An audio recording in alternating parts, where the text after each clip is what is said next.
Olá, tudo bem com você? Professor Rafael, e hoje nós vamos estudar a primeira parte do capítulo 8, titulado As Águas do Planeta Terra. Bora mergulhar no conhecimento? Bom, primeiramente, sem água não há vida. Nós sabemos que a partir da geração, da existência do nosso planeta, a água ela foi essencial para que houvesse, essa grande diversidade a nível mundial, não só a existência, mas como também a manutenção da vida na Terra. Para ter ideia do quanto é importante a água, cerca de 60% do nosso corpo, mais da metade, é composto por ela, Por isso, aqui fica a dica. Se você não ingere muita água durante seu dia, é importante que você tenha esse hábito, Segundo recomendações, com base aí nessa estatística, de 60% do nosso corpo ser formado por água, é super importante que todos os dias eu e você possamos ingerir pelo menos 2 litros de água, para que nosso corpo funcione normalmente. Em falar em corpo, observe essa imagem aí à sua esquerda e observe a porcentagem de água em cada organismo, em cada, então, funcionamento. Nós temos aqui o cérebro, 73% de água, nós temos o coração, 73%, rins, 79%, sangue também, músculos também, fígado 79% também e por último o pulmão 83%. Olha aí a importância da água para a existência dos nossos órgãos, não só para a existência, mas para o funcionamento de cada um. Então, beba água. Bom, então devido a essa importância da água, nosso planeta é conhecido então até em diversas músicas, como Planeta Água. Bom, agora a gente vai entender um pouco da origem do ciclo hidrológico e a interferência do homem nesse processo. A água ela está em constante movimentação e transformação dentro de um sistema chamado ciclo hidrológico ou ciclo da água, certo? É a mesma coisa, tanto faz um ou outro. Há milhões de anos atrás, como nós vimos em capítulos passados, nós tivemos o Big Bang, Então a grande explosão, a Terra ficou incandescente. Mais à frente, nós tivemos o resfriamento e a consolidação da crosta terrestre. Com isso, nós tivemos ao longo do tempo a liberação de vapores e de gases que criaram então a atmosfera primitiva. A partir delas, pôde-se formar gases, a partir de gases e vapores, as primeiras nuvens e, consequentemente, as primeiras chuvas, grandes chuvas, inclusive, que formaram ao longo de anos mares, lagos e lagoas. E mais à frente, os lençóis subterrâneos. Bom, agora a gente vai ver sobre a origem do ciclo hidrológico e a interferência do homem, de forma aí bem geral, certo? E observe essa imagem, imagine comigo aí, a partir do armazenamento de água nos oceanos, que são reservatórios aí naturais. O primeiro processo que nós temos é a evaporação. É quando essa água, contida nos rios, lagos, oceanos, açudes, enfim, onde tem água, acaba evaporando, segundo fortes insolações aí, por conta das altas temperaturas do Sol. Além disso, nós também temos um chamado de evapotranspiração. O que é isso, Rafael?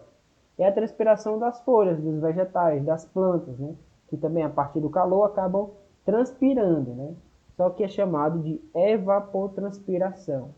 A transpiração é no nosso caso, que também colabora aí para as chuvas, Talvez muito pouco, mas colabora. Mais à frente, quando nós temos essa evaporação e essa evapotranspiração, nós temos a condensação, que é quando esses gases se tornam, então, ficam condensados, e aí formando as primeiras nuvens. Com essas nuvens, nós temos o armazenamento de água na atmosfera, a partir dessas nuvens, só que chega a um ponto em que ela não suporta mais, Essa nuvem não suporta mais tanta água aí evaporada. Então é que nós chamamos de precipitação. Essa precipitação são as chuvas, Só que dependendo do período de onde ela esteja precipitando e da altura, nós temos ela precipitando água da chuva normal, neve ou granizo, né? Vai depender aí muito de onde essa nuvem está e a altura em que ela está, certo? Bom, a partir do momento que nós temos a precipitação, parte dessa água, né, o gelo, neve, o granizo, ela acaba, né, retornando para os rios, lagos e oceanos, outra parte acaba sendo então armazenado, né, a partir de uma infiltração no solo, né?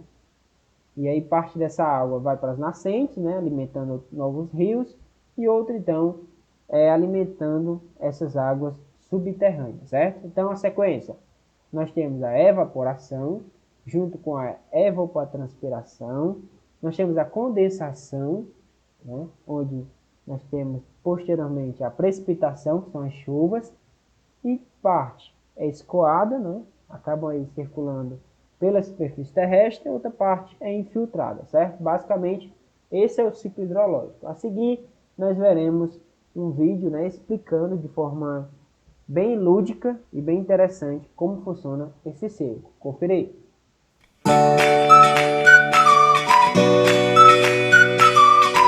Você sabe de onde vem a água e para onde ela vai? Para responder essas perguntas, é preciso conhecer o ciclo da água. Acompanhe com atenção as explicações a seguir e fique por dentro. Com a ajuda do calor do sol, a água evapora das superfícies dos rios, lagos, oceanos e também pela transpiração dos seres vivos.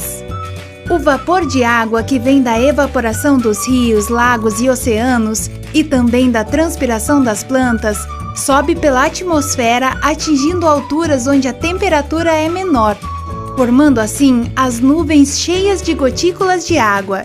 Esse processo é chamado de condensação. As correntes de ar movem as nuvens por todo o planeta.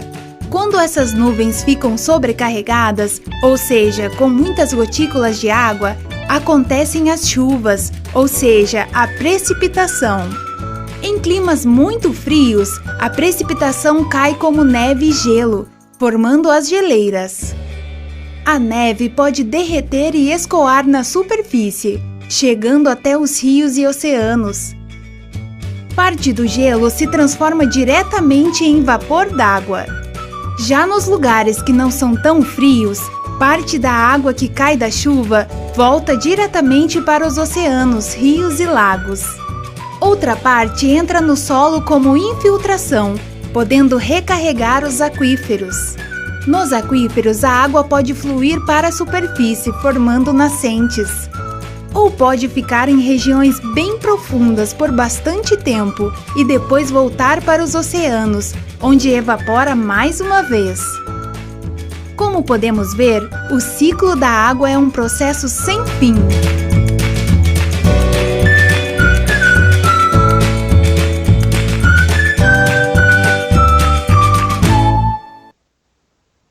Bom, continuando, nós temos uma distribuição das águas do planeta Terra. Bom, basicamente ela é distribuída da seguinte forma: 97,5% é salgada, né? E apenas 2,5% é doce. Desse volume de água doce, né, desse pouco volume, 2,5%, nem tudo é disponível para o consumo, né?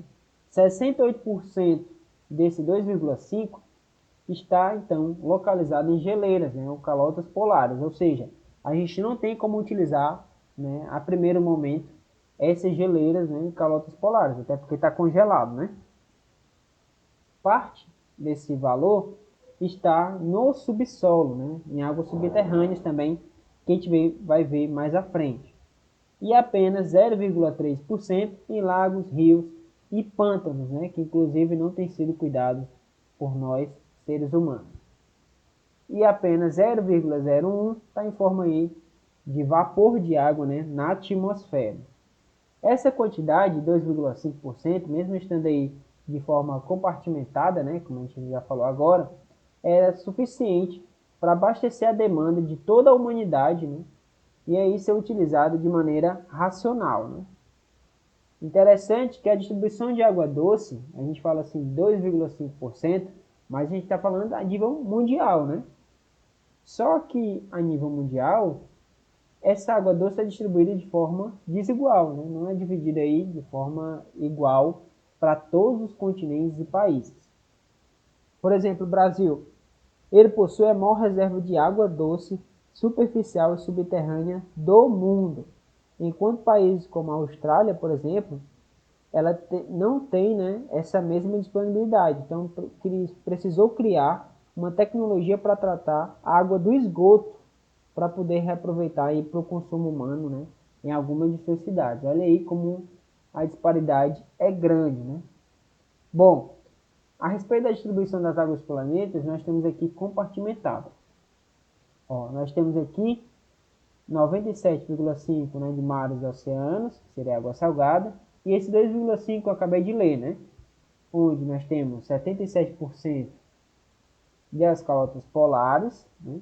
0,04% na atmosfera, em forma de ar, e nós temos 0,36% em lagos, rios e pântanos. E o restante, 22,4%, no subsolo. Agora a gente vai ver a diferença entre os mares e os oceanos. Será que é a mesma coisa? Será que é diferente? Bom, vamos lá. Primeiramente, os oceanos é uma massa líquida, ou são massa líquida salgada, que envolve as terras imersas, continentais ou de ilhas, né? Essas águas elas estão distribuídas em 5 grandes oceanos. São eles: Pacífico, que é o maior, Índico, Atlântico, que é o segundo maior, o Atlântico, o Ártico e o Antártico. Outra coisa interessante sobre o Atlântico é que nele nós podemos constatar uma dorsal mesoatlântica. Que é isso, Rafael? É uma cadeia de montanhas, né, formada aí a partir de processos tectônicos que se estende do continente ártico até o Antártico, localizada na parte central do oceano, ou seja, no meio do mar, né, embaixo nós temos esse relevo, essa cadeia de montanhas, né? Olha que interessante.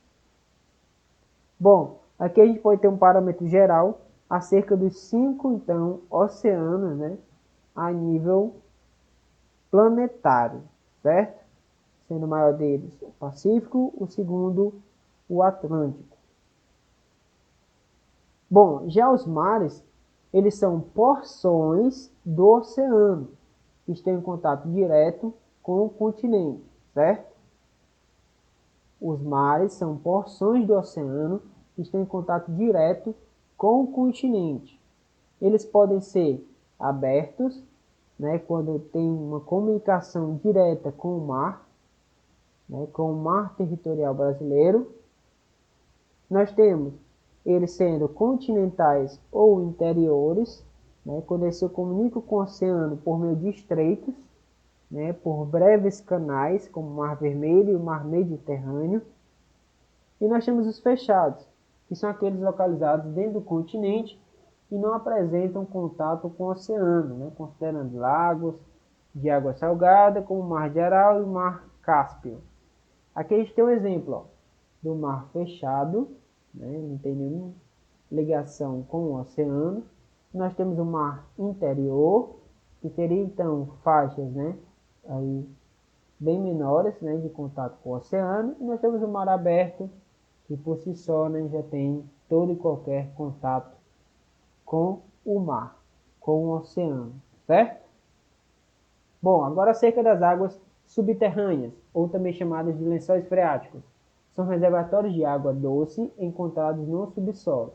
O que acontece? Geralmente são rochas, né, no interior da terra, em que são ocas, né, e aí acaba infiltrando, né, água, e dentro dessa rocha acaba se preservando essa água, né, e é muito rica essas águas subterrâneas aí para a grande parte da população.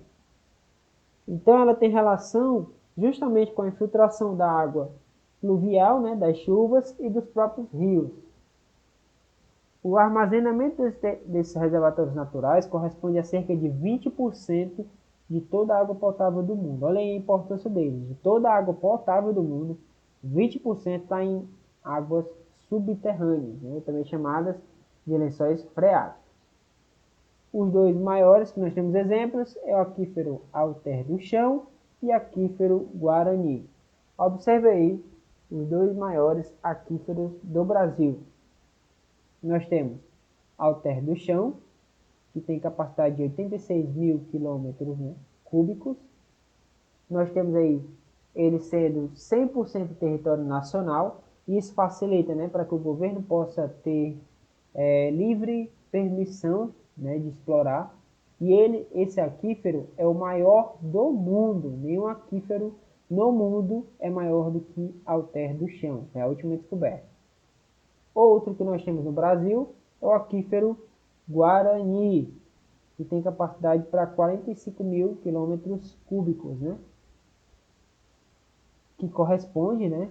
Aí esse é maior teoricamente e corresponde a 70% estando em território nacional. Esse dificulta um pouco para se administrar porque ele inclui mais países, né? Como Uruguai, Argentina e parte do Paraguai. Ele é o segundo maior aquífero do mundo. Mas, Rafael, comparado o tamanho dele com o Alter do Chão é muito menor. Realmente, mas Alter do Chão é mais fundo. O aquífero Guarani ele é mais raso e só é mais espalhado, entendeu? Mas o Alter do Chão continua sendo maior. Então, o Brasil é agraciado aí, abençoado, em ter os dois maiores reservatórios naturais do mundo, o primeiro e o segundo lugar, né? Alter do Chão e Guarani. Bom, a maior parte da água potável, né, que é segura para o consumo humano, se encontra nas geleiras e nas calotas polares. As geleiras são formadas pelo acúmulo de neve, né, que dão origem em camadas aí sobrepostas. E justamente a pressão exercida por essas camadas faz com que os cristais de gelo, né, se formem e aí permaneçam lá durante muito tempo.